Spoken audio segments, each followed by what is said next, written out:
how much are you practicing? That's my question today. So we got into this conversation last week in our weekly team training around, it happened to be around listings and listing appointments and getting really good at starting to take listings.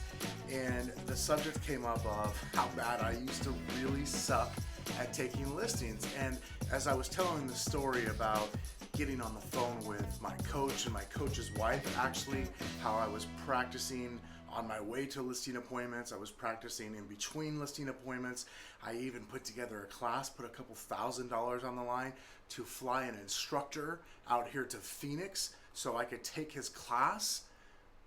Like, I was committed to learning how to be really good at something, and at that particular moment it happened to be about listings. And while this episode, this isn't necessarily about listings, it could be about listings for you. I guess my question here is, what are you practicing? Like, what are you committed to? What are you all in on getting better at? That's my question, because what I see from myself and from others is that so many of us want to be better at this. Like, I want to convert buyers better, or I want to convert more sellers, or I want to get more seller leads, or I want to make more phone calls, or I want to be better on the phones, I want to be better at open houses. And yet what I don't see is the activities that back that up.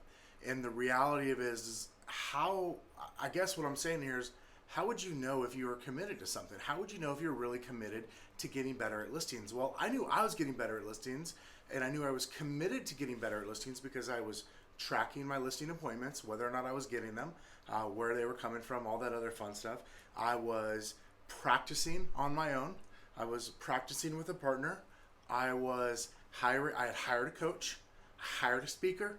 I called a couple of my friends around the country who are really amazing real estate agents and great at listings, and I asked them for their best scripts and their best practices when it came to not just getting listing appointments, but more importantly, closing the listing at the listing appointment.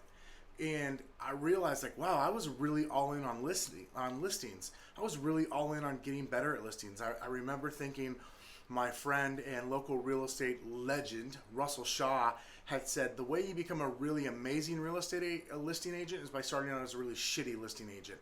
And then you practice and you do a lot and you get better, and then you're not so shitty and you're just kind of bad. And then eventually you get to be where you're just sort of okay. And then if you keep practicing, you get to be kind of good. And eventually one day, if you keep at it, you're going to get to the point where you are a great listing agent. And I remember very specifically going along that path. And so this, again, while this message isn't necessarily about listings, it might be for you. What this is here's my question is, what is it in your business that you want to be that committed to, because you want to go from maybe you're not so good today to you're the best of the best up here? Because that's possible if you'll commit to it. And here's the crazy part. You don't even have to commit to it for like 5 or 10 years. Although, I don't know, that would be pretty awesome to see those results. I remember thinking I went from a really poor listing agent to what I felt was like a really good, I was really confident as a listing agent in under 12 months. And after about 18 months, I was like super confident, and I thought that I was about as good as it could get, truthfully. I felt like I was really near the top of my ability level. So that's my question to you is, what are you all in on? What are you committed to getting better at? What's the one skill in your business, whether it's listings, open houses, working with buyers, maybe it's canceled or expires or for sale by owners.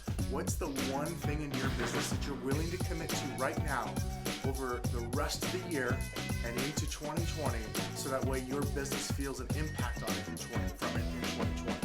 What is it? Join me, because I know I'm going to continue to get better, and I would love to hear from you on what you're going to